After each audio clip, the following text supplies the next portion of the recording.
Hello, I'm Nancy O'Neill. Joining me today on Suncoast FYI are Sandra Frank, CEO of All Faiths Food Bank, Sue Forbes, owner of the Artful Giraffe, and Ella Lewis of the Suncoast Blood Bank.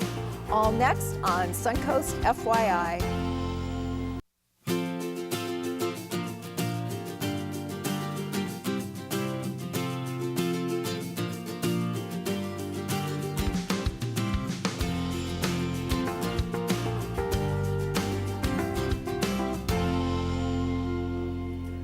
Hi, thanks for joining SNN on this week's Suncoast FYI. I'm Nancy O'Neill. All Faiths Food Bank is such an important part of our community. This summer, they remind us that children should be thinking of fun and not food. Unfortunately, many kids are right here on the Suncoast could go hungry this summer. And joining me today is Sandra Frank, CEO for All Faiths Food Bank, and she'll tell us how we can help these hungry kids. Good morning, Sandra. Good morning. Thank you for inviting us. Thank you for being back. My pleasure. We always love to see you. Thank you. Now, we know that you feed children and family year-round. Yes. How does the summer program work, and how obviously is that different now that the children are out of school? Really, with 21,000 children plus needing the free and reduced meal programs during the school year, when school ends, hunger begins because those school year meals are no longer available for the children. So we initiated this campaign against summer hunger to specifically feed kids all summer long. Make sure that they're ready and healthy and prepared to succeed in school in September. And you've expanded this now since you started it, which was when? When did you actually start the program? You know, the campaign, it started in 2014. So this is our third year, and it has expanded and grown. We've learned so much about better ways to reach children. That is a challenge. Where are these kids during the summer? We've learned a lot about it. And fortunately, we're able to reach about 27,000 kids last year, and our goal is to reach 30,000 this year. Because when you think about it, their little brothers and sisters are hungry too. Now, what makes the summer program in this area unique? You know, it is really a diverse program. So it involves backpacks, our mobile food pantries going out to communities where kids are living. We're partnering with the schools for their summer school meals. It is really about collaboration and the scope of organizations that we're working with to reach kids. So there might be 140 different organizations that are partnering with us to find kids and feed kids all summer long. And who are some of your donors? You know, our donors, those who give us the food, include retailers as well as the public through their food drives. Those who help us provide the food to the kids all summer are everything from every YMCA, all the Boys and Girls Clubs, all the libraries, the school system, churches, faith-based, just, as I said, 140 different organizations. If children are gathering there, we want to be there providing food for them. Now, again, you said you've got quite a large area to cover. How do you find these children in need in these isolated areas? And the volunteers bring the food? I mean, how do you get it out there? How do you reach so many people? You know, it is, as I said, it's a very creative, it's very innovative, and that's what's distinctive about our summer meal program, our summer food program. But using, not to get too technical, but using zip codes, we're able to identify the highest need neighborhoods. We look for agencies and organizations that are there already. If there aren't any, our trucks go out and provide the food to the kids. And volunteers, essential to the work that we do. Okay. Now, I'm sure you have many wonderful stories, things that have happened over the course of the history of the program. Can you share one that, you know, is dear to your heart? Yeah. I'm sure there's many of them. There are many. And really what I'm left with are images. Because I have the pleasure of being able to go out and where the food is being provided to kids. And the image that I have, little kids coming in from playing in the heat, in the August heat, just, you know, so sweaty and grimy because they're little kids and they're playing, which they should be, racing indoors to a very cool, fresh lunchroom and getting a meal, and it's a meal of chicken and milk and apples and healthy, happy kids. Having fun, which is what they should be doing during the summer. Absolutely. And that's the image that I have from the summer food program. That's great. They shouldn't be thinking about food and being hungry. No. Oh, it's amazing. Now, I know that you don't only take care of them in the summer, but you stock the schools during the school year so Yes. that there's healthy snacks during the day as well as after. Yes, we do. As again, trying to reach children where they're going to be and providing food for times when they're not able to access food. So we have school pantries that have all non-perishable and some perishable food that we provide. The families can come in too and shop there, as well as snacks for the kids. That's year-round. Okay. We do backpacks every Friday for children. Last year, 113,000 backpacks to kids, and we didn't reach most of them. The need is so extensive, and that's one of the takeaways I'd like people to have, is how this is such a need, with more than half of the children in the schools needing these meals. You can't imagine that on this beautiful day in this beautiful community, that this many children are at risk of hunger, but it's true. So they're out there, they need our help. They do. And where can our viewers go to find out how to reach you and how they can get involved? You know, the easiest is these days the website, allfaithsfoodbank.org, and all of our distributions are listed there, time, hour, locations, as well as information about how to access food, who to contact, how to call us. The website is really the better place, the best place. All right, great. Thank you so much, and thank you for doing all the hard work that you do. We appreciate it. Thank you for helping us spread the word. Appreciate Our it. pleasure. Thank you. Thanks. Next on Suncoast FYI, while some kids may be in the need of the gift of food this summer, some may also be in the need of gift of blood. When we come back, we'll talk to Ella Lewis of the Suncoast Blood Bank.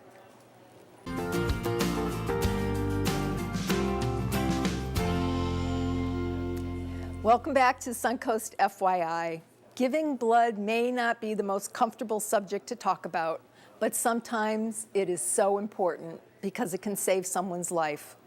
If you're thinking about giving blood, the Suncoast Blood Bank is the place for you to do that. And development specialist Ella Lewis is here today to tell us more about how we can do that and where. So good morning. Thank you for joining us. Of course. Thanks for having me. Now, I know summer is a challenging time Yes. for several reasons for the blood bank. Can you explain to us why and what we can do to help with Yes. that? So summer is a challenging time for us in terms of collecting donations. So we see our winter residents leave, and they are a very, very loyal donor base, as well as our high school students are not in school.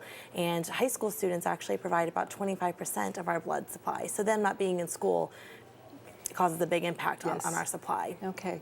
Now, and who else is eligible to donate in the community? Absolutely. So anyone over the age of 16, if you're 16 years old, you need to have a parent with you, or a parent permission form signed. But anyone who's 16 or older and healthy is eligible to donate.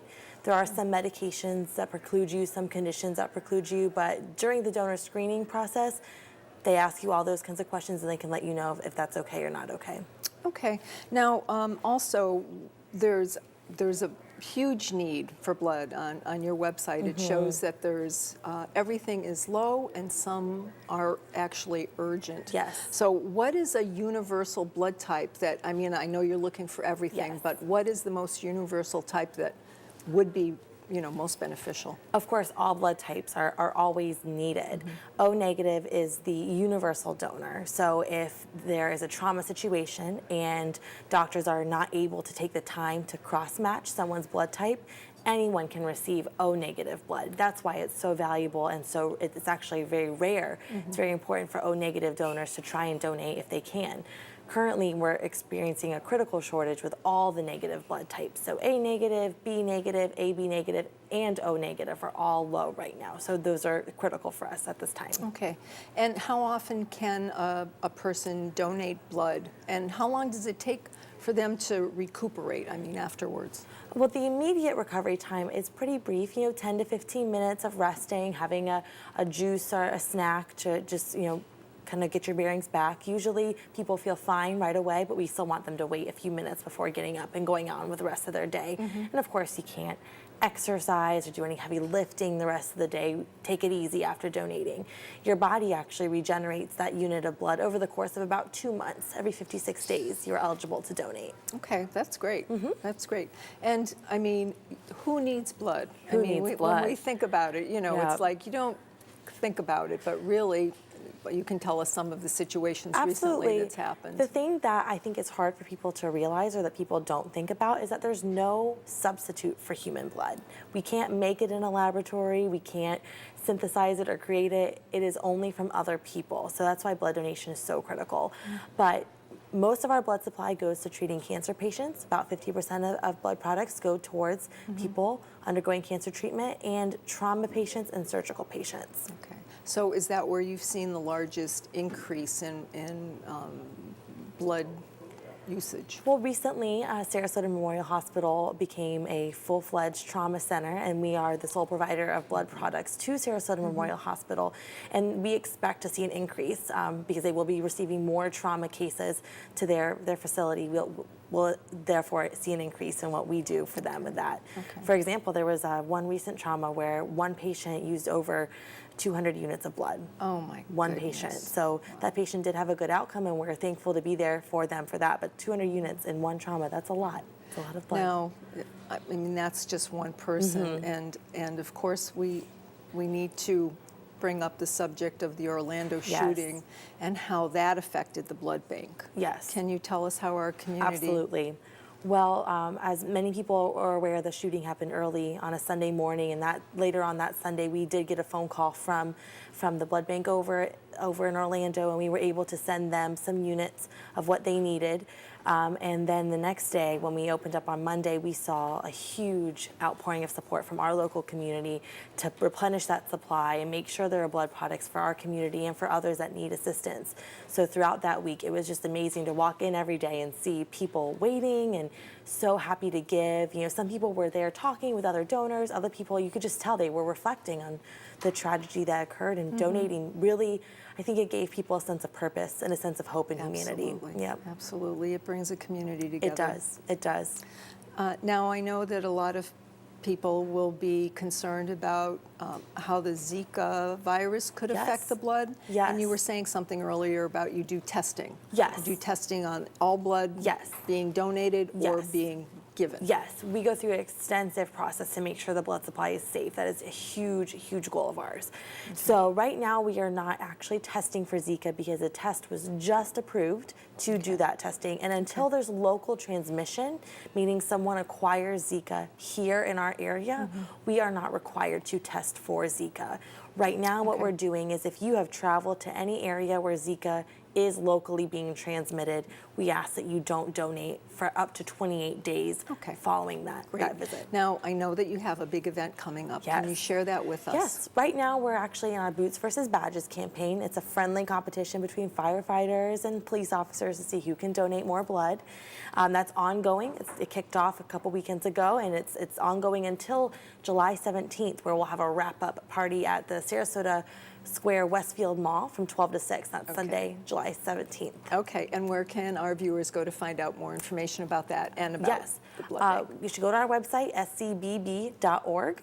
We have all of our blood drives listed up there. We have information about Boots versus Badges and information about our donor centers. They can come into one of our centers to donate. Great, thank you. You're welcome. Thank Thank you you. for all the wonderful work you do for our community. Absolutely, my Appreciate pleasure. it. Right after the break, Sue Forbes will join us. She is the owner of the Artful Giraffe, a gallery full of art from local artists, and it's located in our historic downtown district. We'll be right back.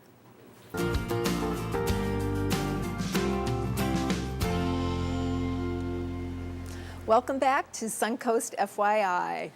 The Artful Giraffe is one of over a dozen businesses owned and operated by women, located in the historic downtown village. These colorful cottages were built in the 1920s by John Ringling to house his circus workers. Owner Sue Forbes is here to talk about her gallery, The Artful Giraffe. Good morning, Sue. Good morning, Thank Nancy. you. Thanks for having me. Now, can you tell us what is the Artful Giraffe? I know it's very colorful and cheerful and whimsical because I've been by there and in there many times. Yes, the Artful Giraffe is an art and gift gallery filled with happy, colorful art. I like to showcase local and Florida artists. I do have a few artists from around the country, but there's so much talent in this town that I like to promote the wonderful artists that we have here. Okay. Now, I know that that's what it is, and when you go in, there's just so much to look at, and you did bring a few pieces with you today. Can you tell us a little bit about what we have here? Yes, we have a wonderful fused glass artist in the area, and this is her signature piece. We have a whole collection of her fused glass pieces, but I have just always loved this one. She does make it in different sizes, but it's just so well made and of course gives a coastal feeling. So it would be a beautiful addition to any room. It does. It looks like a wave. Now, what is her name? Her name is Tish Milarakis. Tish Milarakis. Yes. Okay. Tish is Beautiful. also starting to do fused glass classes for me too, so we can talk about that in a minute. Okay. But she does beautiful Great. work. Great. And then we have this lovely oil painting. This is acrylic. Acrylic. And this, the artist is Sally Adams, who splits her time between Sarasota and Detroit area of Michigan. And she does very peaceful, calming, pretty scenes. Not always coastal. The poppies are a beautiful piece. She also does a birds on a wire that has been very popular in the gallery. And you have a few things down here. I've noticed this lovely scarf. I would have worn it, but I have so many colors on today. Yeah. But can you tell us about that lovely piece and what's it made of? Well, local artist Lisa C. Boyer provides us with these scarves, and she finds the most beautiful silk ribbons. I don't know where she finds these, but she puts them together in a way that is just a gorgeous accent piece. You can have a very plain outfit on, and it just gives it a stunning splash of color. So these have been popular too. Great. Now, I know you have so many wonderful things to talk about. You have a beautiful bracelet on, and I asked you about that earlier. It's very unusual. What is that made with? Yes, one of the things I look for to add to the shop are unique items that, of course, are well made as well. And this line of jewelry is made from orange peel. And That's an orange peel? Yes, so she forms the roses and dries them and hand paints them, and then she uses seeds for the bracelet, and we also have necklaces and earrings. Okay. All right. Now, I know that you have classes in some of the things that we've talked about. Do you have them all summer long? Yes, we have classes all year long. Each month is a little different, but we always have acrylic painting and basket weaving. We're now doing fused glass classes. We have some beading classes, mosaics.